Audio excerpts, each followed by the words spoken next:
തിരുവനന്തപുരം പെരുമ്പഴുതൂർ സഹകരണ ബാങ്കിലെ സാമ്പത്തിക പ്രതിസന്ധി രാഷ്ട്രീയ പ്രചാരണ ആയുധമാക്കാൻ CPIM.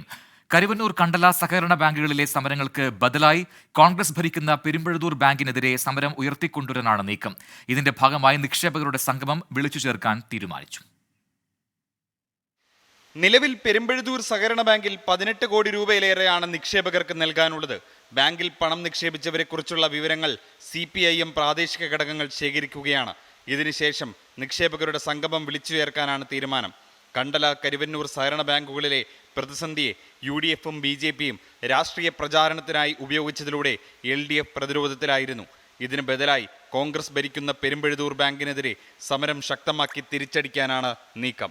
അവരുടെ FD, അവർ ഫിക്സഡ് ഡിപ്പോസിറ്റ് ചെയ്ത ഡിപ്പോസിറ്റുകൾ അതിൻ്റെ കാലാവധി കഴിഞ്ഞിട്ട് ആവശ്യപ്പെട്ടിട്ട് 6 മാസം കഴിഞ്ഞിട്ടും കാശ് കിട്ടുന്നില്ല എന്നുള്ള പരാതികൾ വ്യാപകമായി തന്നെ നമ്മുടെ ഓഫീസിൽ തന്നെ പലരും വന്ന് നമ്മളുമായി ബന്ധപ്പെട്ട് സംസാരിക്കുകയുണ്ടായി. ഇവർക്ക് വ്യക്തിപരമായ ധൂർത്തിനും വ്യക്തിപരമായ ലാഭം കിട്ടുന്നതിന് വേണ്ടിയുള്ള പ്രവർത്തനങ്ങളാണ് നടത്തിയത്. ഒരു ലിഫ്റ്റോ ഒരു സൗകര്യമില്ല. 3ാമത്തെ നിലയിൽ ഈ കോടിക്കണക്കിന് രൂപ ബാങ്കിൻ്റെ പൈസ എടുത്ത് കല്യാണമണ്ഡപം ചെയ്തു. തിരിച്ച് നിക്ഷേപകർക്ക് കൊടുക്കേണ്ട കാശാണെന്നുള്ള ബോധ്യമില്ലാതെ ഒരുപാട് ക്രമവിരുദ്ധമായ നടപടികളാണ് ഇവർ സ്വീകരിച്ചിട്ടുള്ളത്. 60 വർഷമായി ഭരിക്കുന്ന പെരുമ്പഴുതൂർ സഹകരണ ബാങ്കിൽ തുടക്കം മുതൽ UDF ആണ് ഭരിക്കുന്നത്. നിലവിൽ കോൺഗ്രസ് നേതാവ് SK ജയചന്ദ്രനാണ് പ്രസിഡന്റ്. നിലവിലെ പ്രതിസന്ധി വായ്പാ കുടിശ്ശിക പിരിച്ചെടുത്തും കേരള ബാങ്കിൽ നിന്നും വായ്പ എടുത്തും പരിഹരിക്കാനാണ് ഭരണസമിതിയുടെ ശ്രമം. എന്നാൽ നിലവിൽ കേരള ബാങ്കിന് പെരുമ്പഴുതൂർ ബാങ്ക് 12 കോടി രൂപ വായ്പാ കുടിശ്ശികയായി നൽകാനുണ്ട്. അതുകൊണ്ട് നിലവിലെ കുടിശ്ശിക അടച്ചു തീർക്കാതെ പുതിയ വായ്പ അനുവദിക്കില്ല.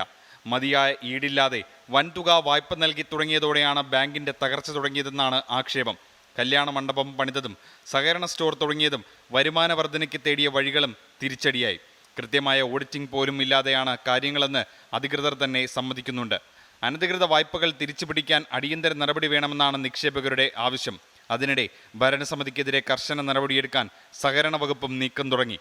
ബാങ്ക് ഭരണം അഡ്മിനിസ്ട്രേറ്റീവ് കമ്മിറ്റിക്ക് കീഴിലാക്കാനാണ് നീക്കം. തിരുവനന്തപുരത്ത് നിന്നും അജീഷ് കുമാർ, 24.